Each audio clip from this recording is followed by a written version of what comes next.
Hello everybody, good day to you wherever you are in the world.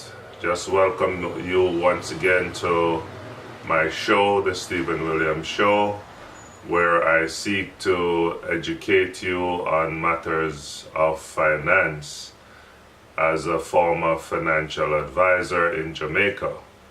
Not now practicing in Canada, but I have the training and the experience in matters of finance. Now today I want to talk to you briefly again, try to make my videos short. I want to talk to you about some of the major hurdles, setbacks that people encounter financially. And four of the major killers that I notice people have is: number one, student loan; number two, credit card debt; number three, car payments or car debt; and number four, the mortgage debt. I can go to, there's another one, sometimes people trust furniture, so they have another payment, another debt. Now the thing is, if you decide to take on so many debts, it simply means that you get your pay, or when you get your pay, all your money will be going in these payments. So when will you ever be able to save? It's just not happening. And this is how some people have ordered their life throughout their lives, throughout their work life. They work, they trust, they pay. They work, they trust, they pay, until they reach retirement broke and have nothing to show for what they have worked for. Now, if this is you, and I hope it's not, then I am suggesting that you need to look how you're managing your money, how you're dealing with debt, how you're dealing with your finances.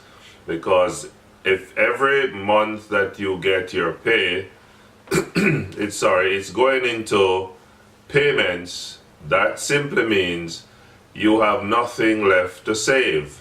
And if you continue along that trajectory, you will find yourself in a deep financial crisis, financial mess, not just now, but also in the future. So the wise thing for you to do is to eliminate as much of your debt as possible. And I'm going to just share with you those four debts, how the best way to avoid them or to tackle them. So let's deal with the number one, which is student debt, which is one of the major killers. It's okay to have an education, but it's not okay to come out of college burdened with debt. And so as soon as you start earning a paycheck, instead of enjoying that paycheck, you have to be paid, making these payments for years upon years. So what you need to do is think about finances. Think about financing your student loan through working, studying. Working and studying. So when you work and study, it may take a longer time, but you pay your way along the way, so that when you're done and you acquire that degree, you are not in debt to anyone, and when you get your paycheck, you can now save towards whatever you want to. So I when I went to college in Jamaica, West Indies College at the time, now Northern Caribbean University, I simply go to sell books. There we call colporteurs. We're called colporteurs. And I would go and sell books in the summer, especially. I went to the Bahamas and a lot of places in Jamaica, and I would sell books and pay my way out.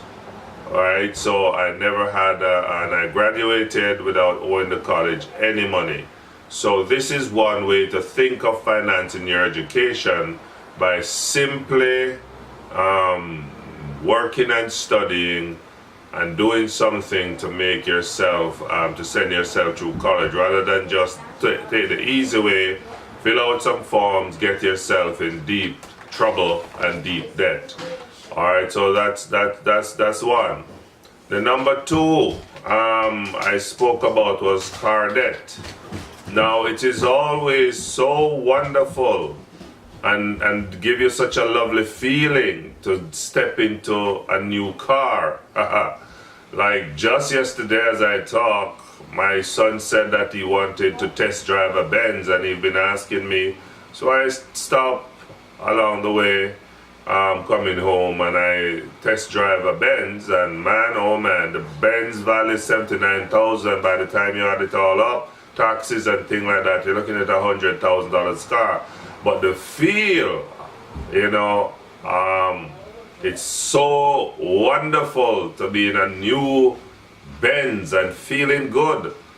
But that feeling, when you're to go, if I were to go and buy that vehicle, I would be in financial trouble later on, because where would I get that $100,000 from to be paying? And you're looking at least a $1,500. The guy said to me is the payment is about $1,500 a month, and after you take that car and you take that car out and you take it home, yeah, you feel good for a few days, but then it will come back to haunt you. Yeah, because when you realize that for the next 5-10 years you're paying for one car, that is very haunting. So the wise thing to do is, if you don't have that money cash to buy that Benz, right, the best thing to do is just settle with, maybe if you like Benz, settle with a second-hand Benz that you can buy cash. And as I was saying, for me, the best way to acquire a car, if I cannot afford the payment for a brand new car, is simply to buy second-hand cars. Because once I buy that car, I buy it and forget it, and that's it. I don't have a car payment to last me for the rest of the next 5-10 years. So for me, it's always better if I cannot afford it. If I can afford it, have a stable job, it's okay. You can acquire a nice car now, and you have the car now, and you pay little over the years, as opposed to you have to be saving for this long time to acquire a car. Yeah, so it all depends on your situation. I won't say don't buy a car on credit.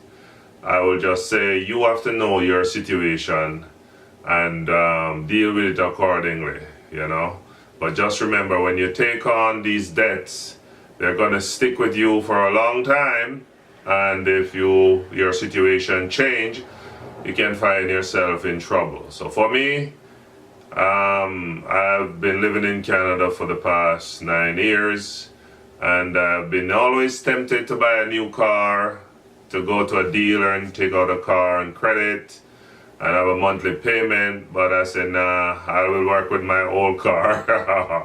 I will work with my old car because I'm not trying to impress anybody.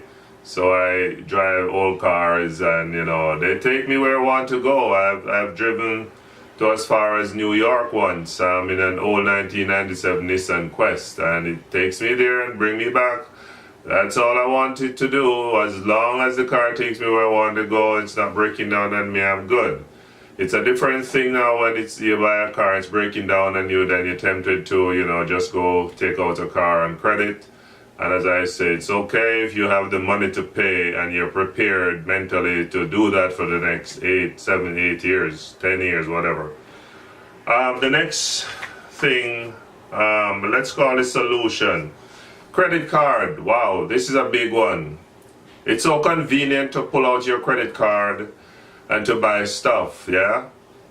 But the best practice is not to allow these balances to build up. When they build up, they can become a real pain in the ass. Yeah, I did say that. A real pain in the butt. Because credit card, no other balances and money situation I see that gets out of hand so fast and so furious like a credit card, because the interest rate is really high. So if you're missing payments and you're not paying as you use the card, then you are going to find yourself in deep trouble.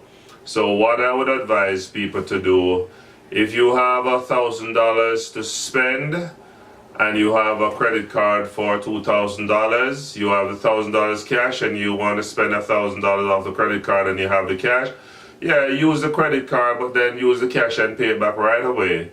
Do not allow these balances to accumulate. Do not say, well, I don't want to spend my cash, I just want to use my credit card.